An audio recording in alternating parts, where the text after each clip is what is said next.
நம்ம தாய்மாமன் சீரியலில் வந்து பார்த்திங்கன்னா, பூங்கொடி காலேஜுக்கு கிளம்பி ரெடியாகி வந்து நிற்கிறாங்க. அப்போ எல்லோரும் கூப்பிட்டு கேட்குறாங்க, "என்னப்பா நாளைக்கு ஃபங்க்ஷனுக்கு உங்களுக்கு ஓகே தானே? நீ இப்போ கிளம்பிட்டு இருக்க, லீவு போட வேண்டியது தானே?" அப்படின்னு சொல்லி கேட்குறாங்க. அதுக்கு பூங்கொடி யோசிச்சுட்டு நின்றுட்டுருக்காங்க. உடனே வந்து பார்த்திங்கன்னா, நந்தினி வந்து அவங்கள பார்த்துட்ருக்காங்க. என்ன இவங்க எந்த ரியாக்ஷனும் பண்ணாமல் அமைதியாக இருக்காங்க, இவங்களுக்கு இதில் பிடிக்கலையா அப்படின்னு சொல்லி அவங்க யோசிச்சுட்ருக்காங்க. வந்து அதுக்கும் அவங்க அமைதியாக இருக்காங்க. உடனே வந்து பார்த்திங்கன்னா, அழகருடைய தங்கச்சி தேன்மொழி வந்து கேட்குறாங்க, "என்ன நீ இதில் உங்களுக்கு விருப்பம் இல்லையா? உங்களுக்கு ஓகே தானே அண்ணி இதில்?" அப்படின்னு சொல்லி கேட்குறாங்க.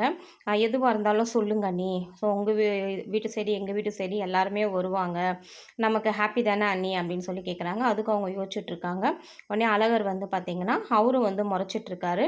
அவரும் கேட்டதுக்கும் வந்து பார்த்திங்கன்னா, பூங்கொடி எதையோ ஒன்று யோசிச்சுட்டு ஏதோ ஒன்று பார்த்துட்டு நின்றுட்டுருக்காங்க. அவங்களுக்கு என்ன சொல்கிறதுன்னு தெரியல. ஓகே சொல்கிறதான்னு தெரியல, என்ன சொல்கிறதுன்னு தெரியல, யோசிச்சுட்ருக்காங்க. உடனே நம்ம மாயாண்டியும் கேட்குறாரு, "என்ன ஆத்தா? பூங்கொடி எதுவாக இருந்தாலும் சொல்லு ஆத்தா. நம்ம 2 குடும்பமும் சேர்ந்து இது எந்த சிறப்பாக நம்ம நடத்தணும்." அப்படின்னு சொல்லிட்டு மாயாண்டியும் சொல்லிகிட்ருக்காரு. நந்தினியோடைய அவங்க அம்மாவும் பார்க்குறா. "என்ன இவ இப்படி எல்லாரும் கேட்டுட்ருக்காங்க, இவ என்ன திமிர் பிடிச்ச மாதிரி நின்றுட்டுருக்கா, நம்ம எதுவும் வாயை திறக்கக்கூடாது, நம்ம வாயை திறந்தாவே இங்கே ஒரே பிரச்சனையாகுது." அப்படின்னு சொல்லிட்டு அவங்க எதுவுமே பேசல. அவங்க மாட்டுன்னு அமைதியாகவே நின்றுட்டுருந்தாங்க. உடனே பூங்கொடி யோசிச்சு பார்க்குறாங்க.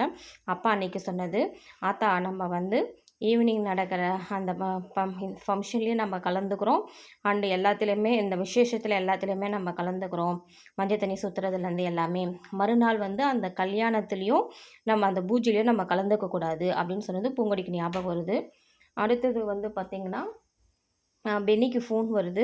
பென்னி வந்து பார்த்திங்கன்னா, ஃபோன் பாக்கெட்லேருந்து எடுக்குறாங்க. மயாண்டி கேட்குறாங்க, "யாருன்னு?" கேட்குறாங்க. "நம்ம சுடலை தான் ஃபோன் பண்ணுறாங்க." அப்படின்னு சொல்லிட்டு சொல்கிறாங்க.